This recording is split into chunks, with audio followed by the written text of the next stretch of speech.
नमस्कार दोस्तों। Law of one यानी एक का कानून, या कह लीजिए एक का ज्ञान, या कह लीजिए एक के तरीके, यह उसके 53 सत्र का दूसरा भाग है।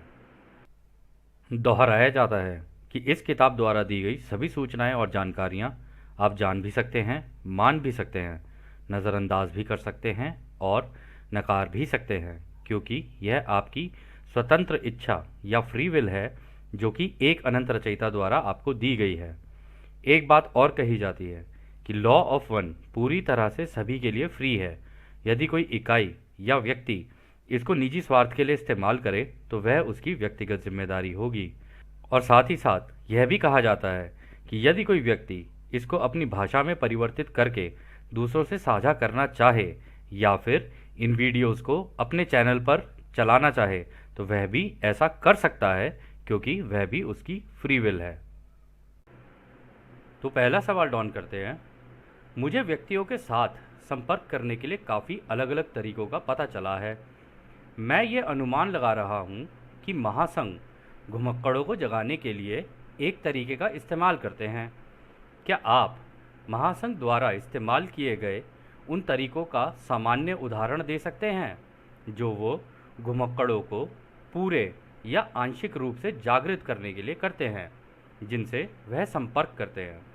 तो दोस्तों, यहाँ पर डॉन ने जो सवाल किया, डॉन ने सवाल किया, क्या आप मुझे वो तरीके बता सकते हैं जिससे जो कन्फेडरेशन है, महासंघ है, वो यहाँ पे जो वॉन्डरर्स पैदा हुए हैं, घुमक्कड़ पैदा हुए हैं, उनसे या तो मतलब एक छोटे लेवल पे एक कांटेक्ट करते हो या फिर किसी बड़े लेवल पे कांटेक्ट करते हो। तो इस तरीके कुछ उदाहरण आप मेरे को दे सकते हैं कि मैं ये जान सकूं कि वो उनको जगाने का काम कैसे करते हैं। तो राय इसका जवाब देते हैं, घुमक्कड़ों को जगाने के अलग अलग तरीके हैं। प्रत्येक संपर्क में इस बात का खास महत्व होता है कि चेतन और अवचेतन में इस तरह प्रवेश करना है जिससे डर पैदा ना हो और उसकी चेतना संबंधित अनुभव को समझने की क्षमता को अधिकतम किया जा सके, जो इकाई के लिए अर्थ रखता हो, यानी कि उनमें जानने की इच्छा बढ़ जाए। ऐसे कई संपर्क सोते समय होते हैं, कुछ संपर्क जागते हुए काम करते समय भी हो सकते हैं। हमारा संपर्क किसी भी स्थिति के अनुसार ढल सकता है, यानी कि यह फ्लेक्सिबल होता है, और ये ज़रूरी नहीं है कि इसमें नज़दीकी संपर्क जैसे लक्षण शामिल हों, जिसके बारे में आप जानते हैं। तो दोस्तों, यहाँ पर रा ने अच्छा जवाब दे दिया। रा ने कहा कि हम लोग इस चीज़ का ध्यान रखते हैं कि उनके कॉन्शियस और सबकॉन्शियस माइंड में किस तरीके से एंटर करना है। ऐसे नहीं कि हम डायरेक्टली मतलब उनके उसमें चले जाएं या उनके कांटेक्ट में आ जाएं। हम कोशिश ये करते हैं कि उनके अंदर पहली बात तो डर पैदा ना हो, ठीक है, किसी भी तरीके का जब हमसे कांटेक्ट हो, ठीक है। और इस तरीके से उनके को कांटेक्ट किया जाए कि जो उनके एक्सपीरियंसेस हैं ना, उनको किसी तरीके से जगाया जाए कि उनके अंदर थोड़ी सी बढ़त आ जाए, यानी उनके दिमाग की जो वो सोच है ना, उसको खोल दें किसी तरीके से, ताकि वो अनंत दिशाओं में सोच सकें। और वो भी इस तरीके से कि जब वो खोज पर निकलें तो उन चीज़ों का अर्थ या कह लीजिए उन चीज़ों का मीनिंग उनके अकॉर्डिंगली ही ढलता चला जाए। मतलब जैसी उनकी सोच है या उनके इस धरती पे जिस तरीके के अनुभव हो रहे हैं या हुए हैं, उससे रिलेट करते करते करते करते वो आगे निकल जाए। तो इसलिए वो इन चीज़ों का बहुत ख़ास तौर से ध्यान रखते हैं कि इसको देना ही उस तरीके से है ताकि ये सब अपनी ज़िंदगी में लागू करके देख सके या अपने अनुभवों से जोड़ कर देख सके। और दूसरी एक इम्पॉर्टेंट पॉइंट उन्होंने कहा कि उसकी ना जागने की एक तो इच्छा बढ़े, ये इम्पॉर्टेंट चीज़ है। और दूसरा उन्होंने कहा इस तरीके के कुछ जो संपर्क होते हैं ना हमारे, ज़्यादातर तो ऐसे होते हैं जब वो सो रहे होते हैं ना, हम उन्हें तब करते हैं कांटेक्ट, लेकिन अगले दिन उठने के बाद अब उसे याद रहे या ना रहे कहा नहीं जा सकता। लेकिन वो ये भी कह रहे हैं यहाँ पे कि हमारे जो ये होते हैं ना कॉन्टैक्ट्स होते हैं अब हमारे वॉन्डरर्स से, तो कहते हैं वो उनकी स्थिति के अनुसार ढाल देते हैं हम लोग। ऐसा नहीं है कि हमारा कोई सेट रूल है, जैसा उसका अनुभव है उसके अकॉर्डिंगली हम अपने आप को ढालते हैं और हम फ्लेक्सिबल हैं इस मामले में। और ये भी ज़रूरी नहीं है कि हम लोग उनसे डायरेक्ट कांटेक्ट करें, मतलब उनके नज़दीकी कांटेक्ट में आए, जिसके बारे में आप लोग जानते हैं कि ऐसा ज़रूरी नहीं है कि हम लोग ऐसा करें। ट्राई ये किया जाता है कि भाई इनके सपने में हम लोग कांटेक्ट करके इनको इनसे रिलेटेड जानकारी या जिसको ये जोड़ कर देख सकें वो करें। तो फिर अगला सवाल डॉन करते हैं, शारीरिक जांच के लक्षण के बारे में बताएं, यानी कि यह घुमक्कड़ों से कैसे संबंधित है और परिसंघ और ओरियन के संपर्कों से भी। तो यहाँ पर डॉन ने जो सवाल किया, डॉन ने कहा कि आप हमें ये बताएंगे कि ये शारीरिक जांच जो करते हैं, मतलब कई केसेस में ऐसा हुआ है कि यूएफओस के साथ कांटेक्ट हुआ है, तो उसमें ना लोगों की बॉडीज़ के ऊपर एक्सपेरिमेंट किए गए, किसी की बॉडी में चिप मिल रही है, किसी के कुछ हो रहा है, किसी के कुछ हो रहा है। तो ये सारी चीज़ों के ना बारे में यहाँ पे डॉन जानना चाहते थे कि इनमें से कितने ऐसे हैं जो कि कन्फेडरेशन से हुए हैं और कितने ऐसे हैं जो कि ओरायन की कन्फेडरेशन से हुए हैं। दोनों के पास कन्फेडरेशन है, रा ने पहले ही बोल दिया है ये। और ये घुमक्कड़ों से कैसे संबंधित है, मतलब ये जो कॉन्टैक्ट होते हैं ये वॉन्डरर्स से किस तरीके से होते हैं। तो रा इसका जवाब देते हैं, महासंघ की विचार रूप इकाइयों द्वारा दी गई विचार रूप के अनुभव की प्रकृति और जानकारी इकाई के अवचेतन मन की अपेक्षाओं के हिसाब से होती हैं।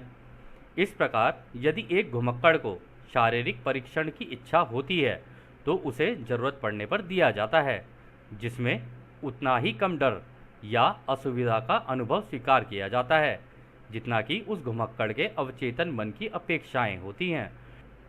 तो यहाँ पर रा ने जो कहा ना, उन्होंने कहा कि देखो हमारे जो महासंघ के विचार रूप की इकाइयाँ, यानी हम जो हमारे महासंघ के लोग हैं जो अपने आप को होलोग्राफिकली प्रोजेक्ट करते हैं ना, वो इस तरीके से करते हैं कि वो सामने वाले के सबकॉन्शियस माइंड को पढ़ लेते हैं। पहली बात तो कि उसके अवचेतन मन में क्या चल रहा है और उसके अवचेतन मन में उसकी इच्छाएं क्या हैं या उसकी अपेक्षाएं क्या है या वो क्या चाहता है, उसके हिसाब से उसको मोल्ड करते हैं अपने प्रोसेस को। और फिर उन्होंने ये भी कहा है कि अगर वो व्यक्ति चाहता है कि उसके ऊपर कोई शारीरिक परीक्षण किया जाए, तभी ज़रूरत पड़ने पर उसके साथ ऐसा किया जाता है और जो उसे चाहिए ना उसी के हिसाब से किया जाता है। तो यहाँ पर दोस्तों एक चीज़ याद आ रही है हम लोगों को कि ये जो मास्टर हीलर रेस है ना, वो कई केसेस में ऐसा हुआ है लोगों के साथ कि उनकी किसी की हियरिंग प्रॉब्लम है, मान लो कान में कुछ प्रॉब्लम है, किसी के कहीं कुछ प्रॉब्लम है, तो उनके जो वो गांठ लग रही होती है ना ऊर्जा की, और वो जो ऊर्जा है प्रॉपरली चैनल नहीं हो रही होती है, तो वो आके मतलब कन्फेडरेशन के मेंबर्स आके, जो मास्टर हीलर रेस है वो आके उनकी वो गांठें खोल देती हैं। वो गांठें खुलने की वजह से उनके साथ इस तरीके की चीज़ें हो जाती हैं कि उनकी तबीयत भी ठीक हो जाती है, काफ़ी सारी चीज़ें उनकी हो जाती हैं। और ऐसा हम लोगों ने एक एग्जाम्पल, ये स्टीवन ग्रेर की एक डॉक्यूमेंट्री है, close encounters of the fifth kind, ठीक है, उसके अंदर भी हम लोगों ने देखा कि ऐसा एक व्यक्ति के साथ हुआ था। वो बूढ़े थे, तो यदि आप चाहें तो उसको देख सकते हैं। खैर, तो अगला सवाल डॉन करते हैं, ठीक है, क्या वे दोनों तरह की इकाइयाँ जिन्हें महासंघ और ओरियन के यान पे ले जाया जाता है एक जैसा महसूस होने वाले शारीरिक परीक्षा का अनुभव करते हैं? तो यहाँ पर भी उन्होंने सही सवाल कर लिया। उन्होंने कहा कि डॉन ने कि ये जो महासंघ और ओरियन दोनों ही कभी कभी ऐसा होता है शायद अपने यान में ले जाते हैं, यानी अपने यूएफओ के अंदर ले जाते हैं, जिसको हम यूएफओ बोलते हैं। हालांकि इन्हें विमान बोला जाता है, मतलब ब्रह्मांड में तो इन्हें भी विमान ही बोला जाता है। तो वो कह रहे हैं कि ये अपने विमानों पर जब इन्हें लेके जाते हैं तो क्या दोनों ही केसेस में एक जैसा अनुभव होता है क्या लोगों का, कि उनके ऊपर जो शारीरिक परीक्षण किए जाते हैं? तो राय इसका जवाब देते हैं, आपका सवाल गलत सोच को दर्शा रहा है। ओरियन समूह शारीरिक परीक्षण का उपयोग व्यक्ति को डराने के साधन के रूप में करता है और व्यक्ति को ऐसी भावनाओं का अनुभव कराता है जैसे कि वह दूसरी घनत्वता के उच्च स्तर का कोई पशु हो जिस पर प्रयोगशाला में अलग अलग परीक्षण किए जाते हैं। कुछ के यौन अनुभव इस अनुभव का एक उप प्रकार है। इसके पीछे उनका इरादा यह प्रदर्शित करने का है कि धरती के निवासियों पर ओराइन इकाइयों का नियंत्रण है। तो दोस्तों यहाँ पर बहुत इंपॉर्टेंट बात की है, यहाँ पे रा ने एक इनडायरेक्टली एक बहुत इंपॉर्टेंट बात की है। पहली चीज़ तो उन्होंने ये बोली कि देखो तुम्हारा सवाल जो है ना वो गलत सोच को दर्शा रहा है। ओराइन समूह जब किसी को अपने क्राफ्ट में लेके जाएगा ना, अपने विमान में लेके जाएगा, तो उसके साथ ऐसा ही बिहेव करेगा जैसे हम लेबोरेटरीज होती हैं ना, लैब्स होती हैं, उनके अंदर जानवरों के ऊपर करते हैं, जैसे चूहा, बिल्ली, बंदर, इनके ऊपर जो करते हैं ना, तो उस तरीके का उनको अनुभव कराते हैं।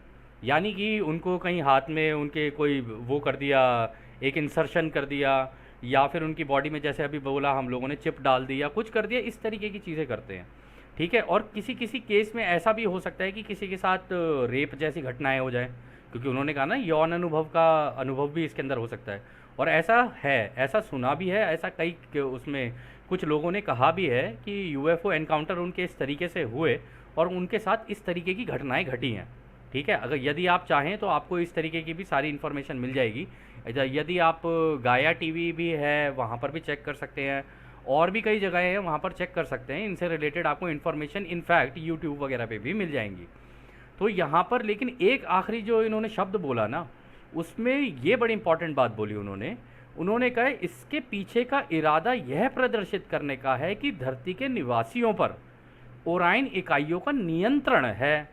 इसका मतलब ओराइन समूह इस धरती को नियंत्रण करके बैठा हुआ है, और यहाँ पे वो ये दिखाना चाहता है कि इस धरती के ऊपर हमारा नियंत्रण है, तुम हमारे हिसाब से चलोगे, ना कि तुम अपने हिसाब से चलोगे, यानी आज़ादी का उल्लंघन।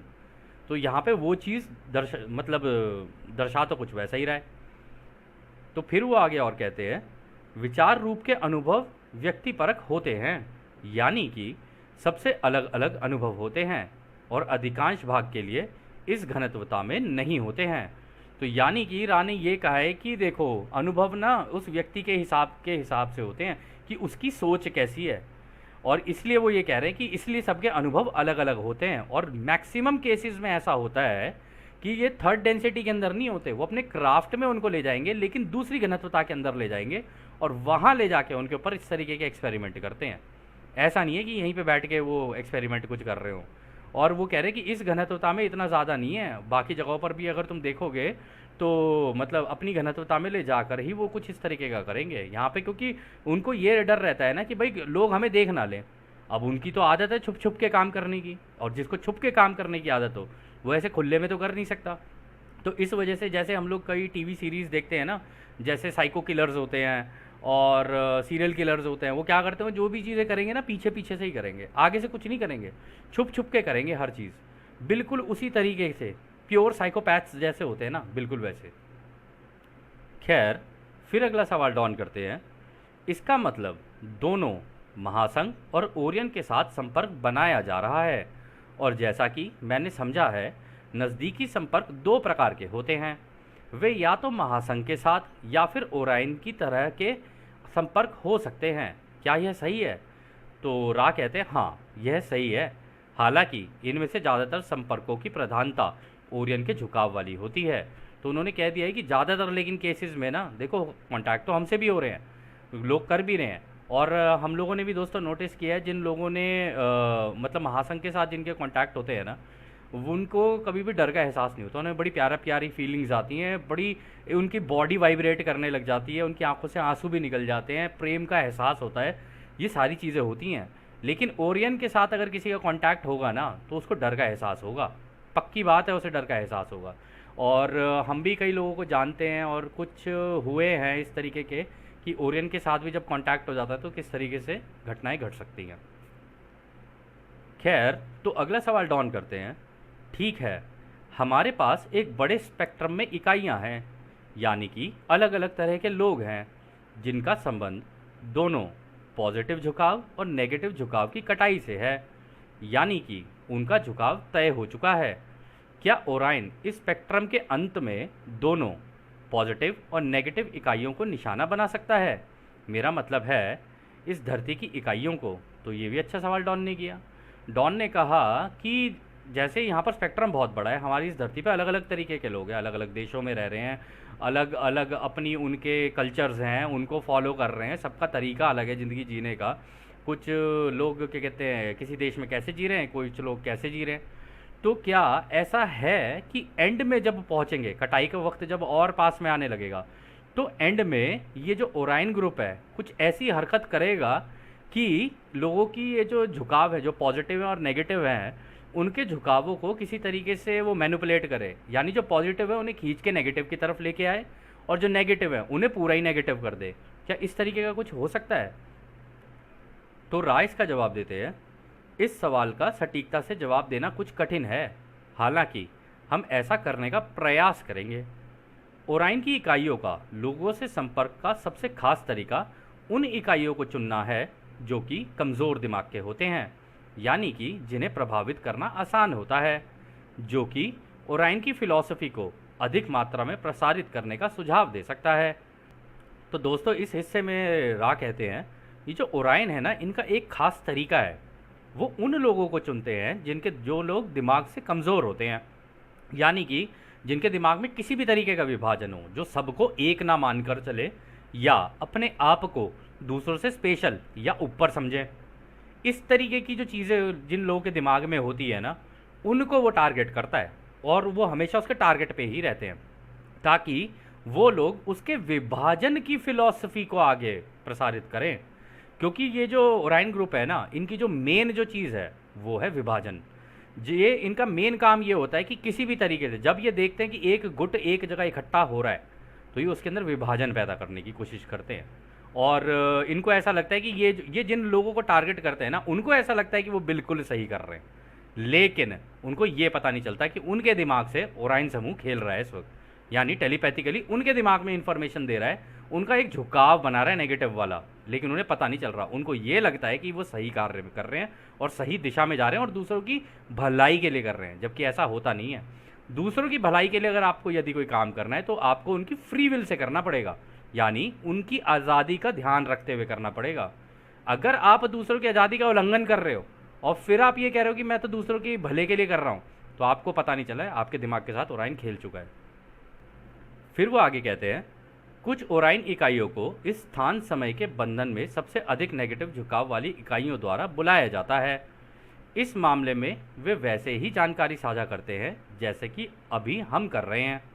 हालांकि ओरियन की इकाइयों के लिए भी खतरा होता है जब इस धरती की नेगेटिव इकाइयाँ जो कि कटाई योग्य हो चुकी हैं, वो ओराइन की इकाइयों के साथ मोल भाव करते हैं और जल्दी जल्दी संपर्क करने के लिए आदेश देने लगते हैं, ठीक वैसे ही जैसे ओराइन की इकाइयाँ इस ग्रह के नेगेटिव संपर्कों को आदेश देते हैं। ये इकाइयाँ ग्रहों के नेगेटिव संपर्कों की बोली लगाती हैं। इसका परिणाम यह होता है कि इनके बीच अपने अपने अधिकारों के लिए संघर्ष होता है और यदि ओराइन हार जाए तो ये उसकी ध्रुवीयता के लिए हानिकारक होता है। तो दोस्तों, यहाँ पर भी बड़ी इंपॉर्टेंट चीज़ उन्होंने बताई। उन्होंने कहा कि इस धरती के ऊपर जिनका झुकाव बहुत ज़्यादा नेगेटिव है ना, यानी जो ये ब्लैक मैजिक और ये वो इन सब तरीक़ों की चीज़ों का इस्तेमाल करते हैं, उनको ओराइन कांटेक्ट करता है, क्योंकि वो ओराइन को बुलाते हैं कांटेक्ट के लिए। यहाँ पे फ्री विल इस्तेमाल हो रही है, ऐसी बात नहीं है यहाँ फ्री विल नहीं है। यहाँ की कोई एंटिटी अगर इनको बुलाएगी तो ये उसके पास जाएंगे, लेकिन इसके अंदर वो ये कह रहे हैं कि होता कभी कभी ऐसा है कि ये जो नेगेटिव एंटिटीज़ होती हैं जो इस धरती की हैं, ये क्या करते हैं, उनको पता है कि हाँ भाई हमारी तो कटाई होनी है, ठीक है, नेगेटिव दिशा के अंदर होनी है, और उन्होंने जानबूझ के वो रास्ता चुन रखा होता है। तो इस केस में क्या होता है कि ये जो ओराइन है ना, ओराइन के लिए भी खतरा हो जाता है, क्योंकि ये उसको ऑर्डर देने लग जाते हैं कि तुम हमें अब ये बताओ, अब ये बताओ, आगे क्या करना है ये बताओ, आगे के एक्शन क्या होने चाहिए हमारे वो बताओ, आगे की प्लानिंग क्या होनी चाहिए वो बताओ। तो इनसे पूछ पूछ के अपनी सारी पूरी प्लानिंग कर रहे होते हैं। अब इस केस में अगर उनको ज़्यादा बार बार करेंगे तो होता क्या है कि धीरे धीरे, क्योंकि ओराइन तो इनको ऑर्डर देता है, ओराइन तो कहता है कि तुम ऐसा करो और ऐसा ना करो, ऐसा करो और ऐसा ना करो। लेकिन जब ये उनको ऑर्डर देने लग जाएंगे तो दोनों के बीच में ना एक तरीके का एक वो हो जाता है, मोल भाव वाली सिचुएशन आ जाती है। जैसे हम सब्जी वाले के साथ नहीं करते हैं कि भैया 30 रुपये की तो ज़्यादा है, ये तो 25 रुपये में मिलती है। वो कहता है मैडम लेना है तो लो, नहीं तो कोई बात नहीं, आगे चले जाओ। लेकिन इस केस में ऐसा नहीं होता। इस केस में ऐसा होता है क्योंकि यहाँ पर रा ने पहले ही बोला था उन्हें ग्रह जीतना है। अगर उन्हें ग्रह जीतना है तो उनको इनके साथ मिलकर तो काम करना ही पड़ेगा। अब काम करना है तो इस केस में दोनों की ही नेगेटिव जो पोलैरिटी है ना नीचे भी जा सकती है। या तो ओराइन इनको दबाने की कोशिश करेगा या ये ओराइन को दबाने की कोशिश करेंगे, और इनके हमेशा बीच में आपस में अधिकारों के लिए संघर्ष होता रहेगा कि टॉप पे कौन जाएगा। क्योंकि हर कोई ये चाहता है इनके ग्रुप में भी कि भाई अगर मैं नेगेटिव ध्रुवीयता का हूँ और ये मेरा चुना हुआ है क्या कहते हैं रास्ता, तो अगर मेरे को अगली घनत्वता में भी जाना है तो मैं टॉप लीडरशिप में आने की कोशिश करूँगा। उसका एक कारण है, आपको याद होगा रा ने कहा था कि अपनी टेक्नोलॉजी से ये लोग कनेक्ट कर देते हैं उनको, है ना, जो टॉप लीडरशिप होती है। अब जो नीचे के स्तर पे है उसे तो नहीं पता, वो तो बेचारा जाने अनजाने काम करे जा रहे हैं, हो सकता है जानबूझ के भी कर रहा हो, जाने अनजाने भी कर रहा हो, उसे नहीं पता है। लेकिन जो टॉप लीडरशिप होगी ना, वो हमेशा चाहेगी कि हम डायरेक्ट इनकी टेक्नोलॉजी से जुड़ के ये जो ओराइन ग्रुप है ना, इनकी टॉप लीडरशिप के साथ मिलकर काम करें, ना कि नीचे वालों के साथ काम करें। क्योंकि नीचे वालों को तो उनको गुलाम बनाना है, वो सिंपल सा रूल है, वो 95 और 5% वाला, 5% ही रखने, 95 की उनको कोई ज़रूरत है ही नहीं। तो वो कह रहे लेकिन वो 5% में 4% से काम कराना है भाई, 1% अपने टॉप पे रखने हैं। तो इस हिसाब में वो जो 1% है ना, उनके बीच में भी लड़ाई होती रहेगी, उनके बीच में भी ये रहेगा मैं ऊपर तू नीचे, तू ऊपर मैं नीचे, ऐसे करके चलता ही रहेगा उनके बीच में संघर्ष। कौन ज़्यादा अपना इस लेवल पे टॉप में आ सकता है ना, ये उसी से डिसाइड होगा कि कौन इनके टॉप लीडरशिप में जाके इनके टेक्नोलॉजी से अपने आप को कनेक्ट करेगा। जैसा कि राय ने पहले भी बोला था, हम पिछले सत्रों से इनको कनेक्ट करते हुए चल रहे हैं। तो यहाँ पर भी जो उन्होंने बोला कि अगर ओरायन हार जाए ना, तो इस केस में उसकी भी ध्रुवीयता, उसकी पोलैरिटी नीचे चली जाती है, हो सकता है वो ही इनका बंधक बन जाए। लेकिन ऐसा रेयर ही होता है, क्योंकि सारी चीज़ें मुहैया तो ओरायन ग्रुप ही करा रहा होता है। तो ऐसे में चांसेस कम होते हैं कि मतलब इस प्लैनेट का या किसी और प्लैनेट का कोई उनको अपना बंधक बना ले, क्योंकि ये बंधक बना के और ये विभाजन की जो नीति है वो इन लोगों की है, इतना आसान नहीं है, और इसके चैंपियन है ये। फिर आगे एक और बात कहते हैं, ठीक इसी तरह अत्यधिक पॉजिटिव झुकाव वाली इकाइयों के साथ ओरायन का एक गलत संपर्क ओरायन की फौज में कहर बरपा सकता है, जब तक कि ये लड़ाके गलती से संपर्क किए गए पॉजिटिव इकाई की ध्रुवीयता को कम या खत्म ना कर दें। यह घटना लगभग अनसुनी है, इसलिए ओरायन समूह केवल कमज़ोर दिमाग वाली इकाई या आसानी से प्रभावित होने वाली इकाइयों के साथ ही शारीरिक संपर्क बनाना पसंद करता है। तो यहाँ पर उन्होंने एक चीज़ बोली बड़ी इंपॉर्टेंट कि गलती से अगर वो किसी पॉजिटिव वाले के कांटेक्ट में आ जाए, अब ये तो उसको कहते रहेंगे कि देख मैं तेरे को ये दूंगा, तेरे लिए ये हो जाएगा, तेरे लिए वो हो जाएगा। अब वो जो है पॉजिटिव वाला, वो कह रहा है भाई मुझे चाहिए ही नहीं, मैं तो खुश हूँ, रचयिता ने ये जो दुनिया बना के दी, मुझे तो ये सीखना है कि ये कैसे बनता है, मुझे तो ये जानना है रचयिता ने कैसे बनाया है, तुम ये बताओ रचयिता ने कैसे बनाया। अब उन्हें पता ही नहीं है रचयिता ने कैसे बनाया। हालांकि टेक्नोलॉजी के मामले में ये लोग उस लेवल पे हैं कि भाई होलोग्राफिक टेक्नोलॉजीज़ और ये सारी चीज़ों का इस्तेमाल करके दे कैन सिमुलेट, मतलब एक सिमुलेशन आपकी आंख के सामने ऐसी चला दे जो बिल्कुल रियल लगे। लेकिन रचयिता ने कैसे बनाया हुआ है ना, इस चीज़ के लिए उनको उस रोशनी का और प्रेम का ज्ञान होना जरूरी है, वो इनके पास है नहीं। अब जो पॉजिटिव इकाई की जो है, जो पॉजिटिव झुकाव वाली, वो तो जान चुका है रचयिता ने कैसे बनाया, उसने तो कण कण के अंदर जाके घुस के भी देख लिया, अरे अंदर तो तरंगे हैं, अब बताओ रचयिता की तरंगे, वो रचयिता का दिल है, वहाँ से धड़कन बज रही है, तो एकदम से एक ब्रह्मांड की रचना हो रही है और यहाँ पे लोगोस की रचना हो रही है, ऐसे हो रहा है ऐसे हो रहा है। वो उनसे इस बात पे अड़ जाएगा, इस बात को कहने के लिए कि ऐसे कैसे हो सकता है, रचयिता ने तो ऐसे बनाया है, मैंने मेडिटेशन में देखा है। वो इन्हें ये कहेंगे कि मेडिटेशन कुछ नहीं होती है, टेक्नोलॉजी और साइंस ही सबसे बड़ी चीज़ होती है। तो वो आपस में एक दूसरे की चलती रहेगी, तुम बता दो तुम्हारी साइंस के अंदर क्या लिखा है, वो कहेंगे कि हाँ उसके अंदर ये लिखा है, वो कहेगा क्या कहता है, ले साइंस से ही मैच कर देता हूँ, ले मैं इसको तेरी साइंस से ही उठा के मैच कर देता हूँ, कॉन्शियसनेस ऐसे चलती है, इस फील्ड के अंदर ऐसे होता है। तो इस केस में उसकी पोलैरिटी नीचे जाने का खतरा रहता है उसको, क्योंकि ये जो सामने वाला है, जो रचयिता को जान चुका है, अपने मेडिटेशन के अंदर जाके घुस के देख चुका है कि हाँ भाई रचयिता कौन है और ये ब्रह्मांड की रचना कैसे हुई है, वो इनकी पोलैरिटी नीचे ले जाएगा, क्योंकि इनके ये जो लड़ाके हैं ना नीचे के लेवल के हैं। अब उनसे कोई इस तरीके के सवाल करेगा तो वो दौड़े दौड़े जाएंगे अपने आकाओं के पास, उनसे कहेंगे ये तो ऐसी ऐसी बातें कर रहा है मुझसे, अब बताना मैं इसका क्या जवाब दूँ इसे। तो वो कहते हैं छोड़ दे इसको, कोई बात नहीं, तू इधर आ जा, हमारी साइड आ जा, दोबारा आ जा। तो इस तरीके की चीज़ें उन लोगों के साथ होती रहती है, ठीक है ना। और इसलिए वो जानबूझ के, जो कमज़ोर दिमाग का होगा ना, जिसके दिमाग में किसी भी तरह का विभाजन होगा, जो दूसरों को प्रेम से अपने जैसा ट्रीट नहीं करता है और सबको एक नहीं मानता, इस पूरे ब्रह्मांड को एक नहीं मानता है, मानना छोड़ो जानता नहीं है, तो ऐसे व्यक्ति को तो आराम से प्रभावित कर लेंगे, कोई बड़ी चीज़ नहीं है उनके लिए, ये बहुत आसान है उनके लिए।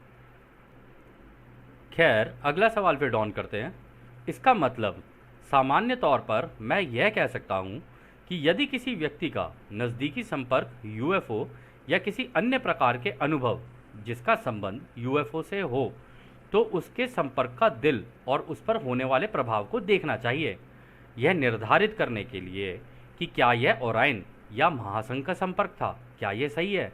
तो डॉन ने अच्छा सवाल कर लिया कि यदि किसी का कोई यूएफओ कांटेक्ट होता है तो उसको बैठ करना पहले उसको एनालिसिस करना चाहिए कि ये जो मेरा संपर्क हुआ, मेरे ऊपर इसका प्रभाव क्या पड़ा है और इसके अंदर मुझे किस तरीके के अनुभव हुए हैं। जब वो उनका एनालिसिस करना शुरू करेगा और उनको देखेगा, तोलेगा, तभी वो जान सकता है कि ओरायन का कांटेक्ट था या फिर ये महासंघ से कांटेक्ट था। तो राज का जवाब देते हैं, यह सही है, यदि वहाँ डर और कयामत की बातें हों तो संपर्क काफ़ी नेगेटिव प्रकृति का था। यदि इसका नतीजा आशा, मित्रतापूर्ण भावनाएं और दूसरों की सेवा का दृढ़ संकल्प जैसे पॉजिटिव भावनाओं का जागरण होता है, तो ये महासंघ के संपर्क का प्रत्यक्ष प्रमाण है। तो रा ने बोल ही दिया है, कह रहे अगर वहाँ पे डर की और कयामत की और इस तरीके की डराने वराने वाली बातें चल रही है ना किसी भी तरीके की, तो समझ लेना कि नेगेटिव वो है, मतलब इम्पैक्ट हुआ है। और दोस्तों ऐसा नहीं है हमारे ऊपर नहीं हुए, हमारे ऊपर भी हुए अटैक इस तरीके के, हम भी इस तरीके की कयामत की और ये वो डरने वाली सारी बातें करने लग जाते थे। जबकि हमेशा आशापूर्ण होना चाहिए एक इंसान को कि कुछ भी हो जाए, कैसा भी हो, क्रिएटर है ना, रचयिता है ना। वैसे भी महासंघ ने बोला है कि कुछ भी हो जाए तुम मेडिटेशन के अंदर बैठ जाना और बैठे रहना कंटिन्यूअसली, हम तुम्हें बता देंगे कि तुम्हें क्या करना है क्या नहीं करना है, तुम पूछते जाना हम बताते चले जाएंगे। ऐसे ही होगा हमारा भी खेल। तो इसमें फिर डरने की तो कोई बात है ही नहीं ना। और वो कह रहे हैं मित्रतापूर्ण भावनाएं, यानी एक फ्रेंडली नेचर, उस पूरे जो उनका कांटेक्ट हुआ उसमें एक फ्रेंडली बिहेवियर आपको नज़र आ रहा है, एक फ्रेंडली एक फीलिंग नज़र आ रही है। और दूसरा कि दूसरों की सेवा का दृढ़ संकल्प, अगर ये सारी चीज़ें हैं ना तो आप समझ जाना कि ये महासंघ के साथ आपका कांटेक्ट हुआ है। आपको पॉजिटिव फीलिंग्स अगर आ रही हैं तो इसका मतलब डेफिनेटली ये कन्फेडरेशन ही है। खैर, तो फिर अगला सवाल डॉन करते हैं। धन्यवाद। मैं उस सामग्री के साथ गलत प्रभाव नहीं बनाना चाहता था जिसे हमने पहली किताब में शामिल किया था, और इस सामग्री में से कुछ को मैं पहली किताब में जोड़ना आवश्यक समझता हूँ। मुझे पता है कि यह छोटी सी बात है, लेकिन मेरा मानना है कि पूरी समझ के लिए यह आवश्यक है, या मैं कहूँगा एक सही दृष्टिकोण के लिए यह आवश्यक है। तो डॉन ने सही बात बोली। डॉन ने बोला कि अगर मतलब हम लोगों ने यूएफओ वगैरह के बारे में लोगों को बताया, ठीक है जी, ओरायन समूह भी है, कन्फेडरेशन भी, ये सारी चीज़ें भी हैं, पर लोगों को एग्जैक्टली भी तो पता होना चाहिए ना। अगर उन्हें एग्जैक्टली पता नहीं होगा, उनके यूएफओ कॉन्टैक्ट्स भी हो रहे हैं, तो उनको नहीं पता चलेगा ना कि एक्चुअली में इसका हार्ट क्या है, इसके अंदर चल क्या रहा है, उनके साथ हुआ तो किस तरीके का कॉन्टैक्ट हुआ। तो ये सारी चीज़ें इसके लिए जाननी ज़रूरी होती हैं, इसलिए मैं उसको फर्स्ट बुक के अंदर ऐड करना चाह रहा था। फिर आगे डॉन बोलते हैं, मैं यहाँ कुछ सवाल पूछूंगा, अगर आप उनका जवाब नहीं देना चाहते हैं तो हम उन्हें छोड़ देंगे। मैं पूछना चाहता हूँ, हालांकि अगर आप मुझे बता सकते हैं कि महासंघ के अधिकांश भाग या महासंघ की अधिकतर इकाइयाँ कैसे दिखते हैं। तो डॉन ने पूछा कि ये कन्फेडरेशन के मेंबर्स कैसे दिखते हैं, आप क्या हमें बता सकते हैं। तो रा कहते हैं, महासंघ की चौथी घनत्वता की इकाई अपने भौतिक शरीर की उत्पत्ति के आधार पर अलग अलग रूप में दिखती हैं, यानी कि वो लगभग वैसी ही दिखती हैं जैसा रूप उनकी पिछली घनत्वता में था। तो दोस्तों यहाँ पे रा ने बहुत इंपॉर्टेंट बात क्लियर की है, बहुत ज़्यादा इंपॉर्टेंट बात।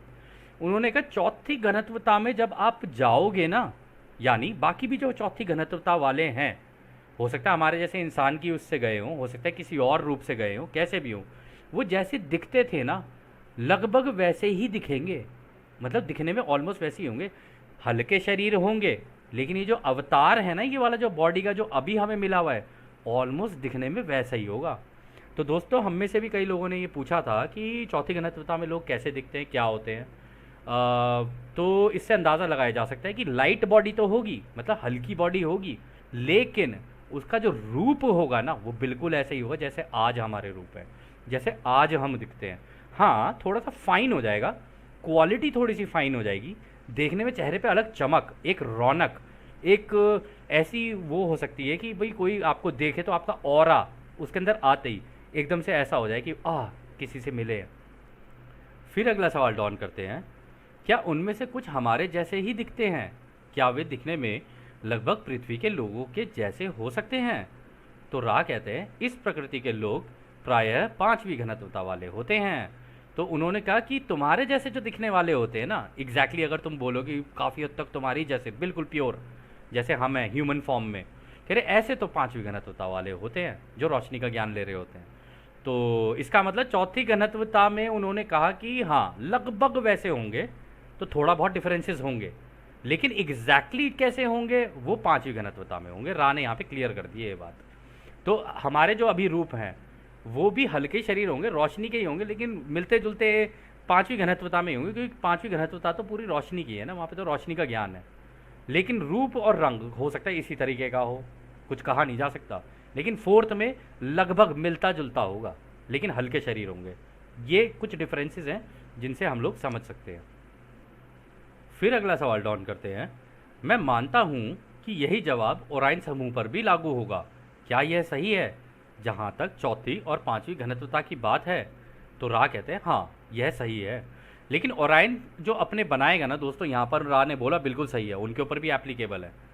लेकिन ओराइन जो अपने वो बनाएगा ना रूप, जो शरीर जो मिलेंगे उनको, जो नेगेटिव घनत्वता में जा रहे हैं, उनको टेक्नोलॉजी का इस्तेमाल करके, जिनको क्रायोजेनिक्स बोलते हैं ना, उनका इस्तेमाल करके उनको एक बॉडी और वो सारी चीज़ें देगा कि ये तुम्हारे नए शरीर है, ये तुम्हारी नई बॉडी है, इसके अंदर तुम्हारी कॉन्शियसनेस ट्रांसफ़र होगी, यानी तुम्हारी चेतना इसके अंदर ट्रांसफ़र होगी। तो दोस्तों सोचने वाली बात यहाँ पर ये है कि इस घनत्वता में भी ऐसा तो नहीं है कि भाई ये कोई नेचुरल तरीके से कोई चीज़ कर रहे हो, ये तो पूरे ऑर्डर में उल्टा चलते हैं ना। तो ये पॉसिबल ही नहीं हो सकता कि वहाँ पर उनको नेचुरल बॉडीज़ मिले, क्योंकि नेचुरल तो वहाँ कुछ है ही नहीं, अननेचुरल ही है सारा कुछ। हो सकता है मेजरली टेक्नोलॉजी बेस्ड हो उनका सारा, AI PI TI जो भी है, तो कुछ कहा नहीं जा सकता इस केस के अंदर। तो डॉन अगला सवाल करते हैं, क्या आप मुझे बता सकते हैं कि एक व्यक्ति का नाम लिया उन्होंने जिसका नाम यहाँ पे दिया नहीं, कि उस पर चांदी के इतने कण फ्लेक्स क्यों थे? तो रा कहते हैं नहीं, यह उल्लंघन है। तो दोस्तों कभी कभी ऐसा हो सकता है कि आप मेडिटेशन कर रहे हो या कुछ कर रहे हो, तो उसके बाद ना आप मेडिटेशन में बैठे हो और आप देखो कि आपके शरीर के ऊपर ना चांदी के हल्के हल्के से, जैसे बच्चे स्पार्कल्स होते हैं ना, उनसे खेलते हैं चांदी के स्पार्कल्स, हो सकता है वो आपके शरीर पे आके पड़ गए हो। तो अगर ऐसा कभी होता है तो ये एक अच्छा पॉजिटिव साइन ही होता है। लेकिन रा ने उन्हें नहीं बताया, रा ने कहा हम नहीं बता सकते, ये उसकी जानकारी है, उसको खुद ही ढूंढना पड़ेगा, क्योंकि अब उसके साथ ऐसा हो रहा है तो कम से कम सवाल करना तो शुरू करेगा। अब शुरू करेगा तो अपने आप ही उसको जवाब मिलेंगे उसकी मेडिटेशन में। फिर अगला सवाल डॉन करते हैं, धन्यवाद, क्या आप मुझे बता सकते हैं कि कार्ल रश्के से बातचीत के दौरान वह बीमार क्यों हो गया था? तो दोस्तों ये कोई कार्ल रश्के करके था, अब ये पता नहीं है कौन है, तो इससे डॉन की बात हुई होंगी, तो उसके बाद उनकी तबीयत खराब हो गई थी। तो राइस का जवाब देते हैं, कहते हैं हम आपके विचार को स्कैन कर रहे हैं, वे सही हैं और इसलिए हमने ये निश्चित कर लिया है कि हम उल्लंघन नहीं कर सकते हैं। जिस स्थान समय को आपकी बातचीत के लिए निर्धारित किया गया था, जब वो समय नज़दीक आ रहा था, तब आप पर ओराइन का हमला हुआ था, क्योंकि कुछ पॉजिटिव झुकाव वाली इकाइयों को एक के कानून के बारे में जानने की काफ़ी इच्छा थी। इस तरह के हमलों की आशंका खास तौर पर तब बढ़ से जाती है जब आप एक समूह में काम नहीं करते हैं, जिसमें सभी एक दूसरे का समर्थन करते हैं और एक दूसरे की ताकत होते हैं। तो रा ने दोस्तों यहाँ पर भी एक इम्पॉर्टेंट चीज़ बताई, उन्होंने कहा देखो हमने आपका दिमाग स्कैन कर लिया और आप जो सोच रहे हैं ना वो बिल्कुल सही सोच रहे हैं, इसलिए हम आपका उल्लंघन नहीं कर सकते आपकी आज़ादी का। तो उन्होंने बताया तो नहीं, लेकिन हो सकता है कि डॉन ये सोच रहे हो कि कहीं मेरे ऊपर ओराइन का अटैक तो नहीं हुआ था। तो उन्होंने बोला भी, जिस जगह को आप लोगों ने चुना था ना इस बात को करने के लिए, ये जो आप बात करने के लिए गए थे कार्ल रश्के से, तो जब वो टाइम पास आ रहा था ना बात का, तो उस टाइम पर आपके ऊपर ये ओराइन का हमला हुआ था। क्योंकि जो पॉजिटिव जो लोग होते हैं ना, उनकी क्या कहते हैं, उस ग्रुप के अंदर भी रैशके के साथ जो लोग थे, उस ग्रुप के अंदर भी कुछ लोग थे जो लॉ ऑफ वन के बारे में जानने की इच्छुक थे और जानना चाहते थे इसके बारे में।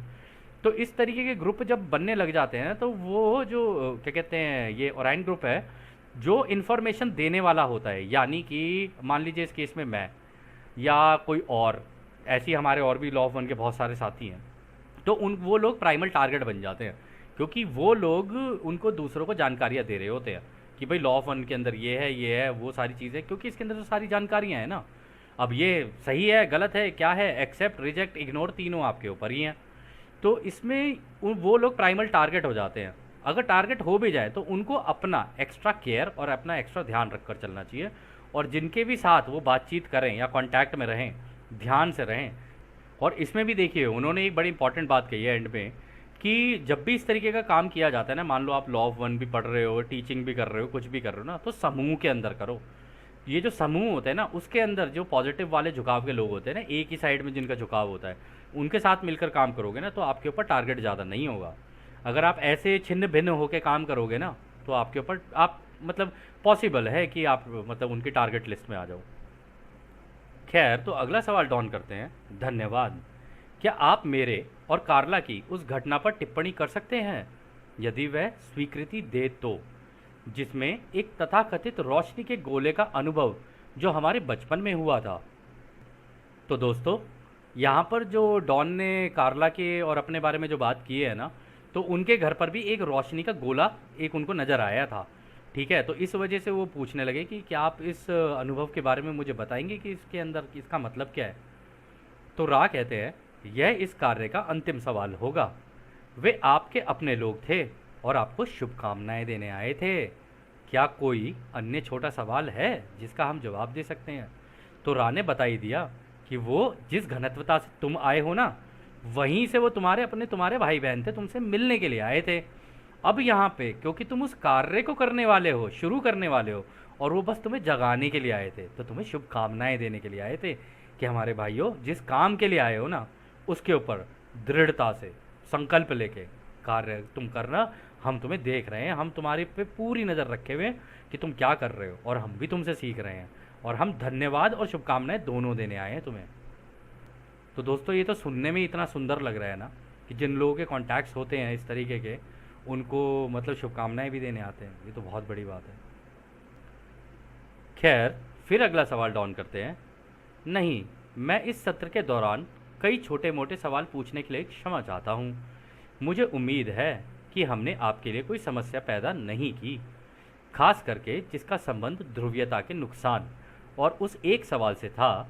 लेकिन मैं इस सामग्री से कुछ को शामिल करना आवश्यक समझता हूँ, ताकि वे घुमक्कड़ और अन्य लोग जब द लॉ ऑफ वन की पहली किताब पढ़ें तो संपर्कों के अनुभव के संबंध में गलत विचार बनाने से बच सकें। यदि मेरे कारण कोई समस्या हुई हो तो मुझे माफ़ करिए। मैं सिर्फ यह पूछूंगा कि क्या ऐसा कुछ है जो हम इस संपर्क को बेहतर बनाने के लिए कर सकें, कार्ला की सहायता के लिए। तो रा कहते हैं, कार्ला ठीक है, कृपया अपनी व्यवस्था में सुरक्षा ध्यान से करिए। हम आपको, हमारे दोस्तों को प्यार में और एक अनंत रचयिता के प्रकाश में छोड़ रहे हैं, इसलिए आगे बढ़ो, अनंत रचयिता की शक्ति और शांति में आनंदित रहो। आडने। तो खैर दोस्तों, यह सत्र भी अब यहीं समाप्त होता है, और काफ़ी जानकारियों से भरा सत्र था ये भी। तो अब हम भी आपको दोस्तों उस एक अनंत रचयिता के प्रेम, उसकी रोशनी, उसकी शक्ति और उसकी शांति में छोड़कर चलते हैं। आदने हमारे दोस्तों, आदने वासु। धन्यवाद।